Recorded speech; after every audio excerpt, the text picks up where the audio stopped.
মারপিটের ঘটনার 3 দিনের মাথায় এক ব্যক্তির মৃত্যুর ঘটনায় চাঞ্চল্য দেখা দিল উদারবন থানার অন্তর্গত দুর্গানগর খণ্ড লক্ষ্মীরবন্দ এলাকায়। হত ব্যক্তি প্রয়াত আব্দুর রহমান লস্করের ছেলে একলাস উদ্দিন লস্কর, বয়স 41।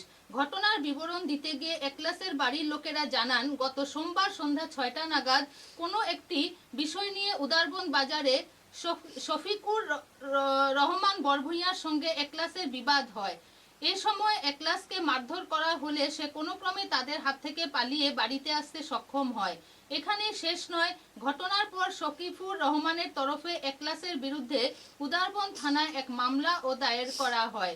মামলার পরিপ্রেক্ষিতে তদন্তে নেমে এদিন রাতে একলাসের বাড়িতে যায় পুলিশ, কিন্তু একলাসের শারীরিক অবস্থা শোচনীয় দেখে তাকে না দিয়েই সেখান থেকে চলে যায় পুলিশ। মঙ্গলবার সকালে একলাসকে একবার ঘরের বাইরে দেখা গেল, এরপর থেকে আর একলাসকে দেখতে পাননি বাড়ির লোকেরা। এতে সন্দেহ হয় তাদের। বৃহস্পতিবার সকালে ঘরের দরজা ভেঙে ভিতরে প্রবেশ করে একলাসের মৃতদেহ দেখতে পান বাড়ির লোকেরা। সঙ্গে সঙ্গে বিষয়টি জানানো হয় উদারবন পুলিশকে। খবর পেয়ে একলাসের বাড়িতে ছুটে যায় উদারবন পুলিশ। তারা গিয়ে একলাসের মৃতদেহ উদ্ধার করে থানায় নিয়ে আসেন। একলাসের বাড়ির লোকের অভিযোগ, সোমবারের মারপিটের ঘটনার জেরেই মৃত্যু হয়েছে একলাসের। গত সোমবারে রাইত অনুমানিক 6টার সময় শফিকুর, দয়াপুরের শফিকুর যে কাগজ থানাত লেখালেখি করতে আগে যে শফিকুর ইসলাম বড়বিয়া, বোধ হয় বড়বিয়া, তার লগে আর কি তার আমার সারার ভাই কিছু মাতামাতির সংঘর্ষ হয়ে গেছে আর কি।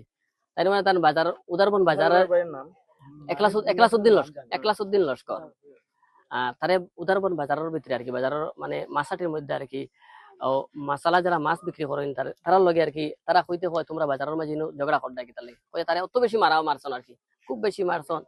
মারার বাদে হ্যাঁ যান বাঁচাইবার লাগে নদী বাই ফারি আইছে, নদী বাই ফারিয়া বাড়িতে গেছে। বাড়িতে আবার পরে আপনার যে বেটায় মারানি করাইছে বা মারছেন হেও আবার গিয়ে এফআইআর করে তার ফিটে শফিকুরে একটা কেসও করছে তার নামে, আমার সার ভাইয়ের নামে। রাত্রে আপনার পুলিশ আইসন, পুলিশ বাড়িতে তারা যেরকম অবস্থা দেখছেন আর তারা থানা তো নিছন না। তারপরে মঙ্গলবার একটু সকালে ঘর থেকে বাড়িছে, বাড়ি আবার ঘরে ঢুকে গেছে। আজকে সকালে হইলো গিয়ে আমার চাচার ভাই আর কি রাজিউদ্দিন লস্কর, হে ঘর দেখছে তো অত 10টা বাজে যার, ওখানে ঘরে কেউ লড়েন না।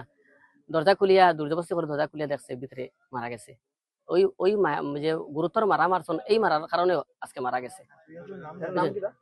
একলাসউদ্দিন লস্কর, অনুমানিক বয়স হলো 42 বছর। এখন আপনার দাবি কি? আমার দাবি প্রশাসনের কাছে এইটাই দাবি যে আমরা সুবিচারটা, আসামি ধরক, আসামি তদন্ত করি, আসামি ধরক। আর প্রচুর মনে করেন এখানে আসামি 1-2 জন আছেন না, প্রায় 7-8 জন, যেরকম মারা হয়েছে 6-7 জন। তো আমি আসামির নামগুলো জানেন? আসামির নাম তো আমার তো নাম সব জানা নাই। আমার জানা আছে খালি শফিকুর আর একটা রিঙ্কুর ছেলে, রিঙ্কু বাজারও মাছ বেছে, রিঙ্কুর ছেলে। আমি নামও শিওর জানি না। আপনারা আমার প্রশাসনের কাছে আমার ওটাই দাবি, আপনার তদন্ত করক, আর তদন্ত করিয়া আমরা অ্যারেস্ট করিয়া তদন্ত করো। কারণ না হলে যদি তদন্ত হয় না, আমরা তো স্বাধীনভাবে আমরা মনে করেন আমি আন্দোলন করবো, বড় আন্দোলন করবো যদি আমরা বেশিও বিচার পাই না যদি, ওটাই আমার দাবি।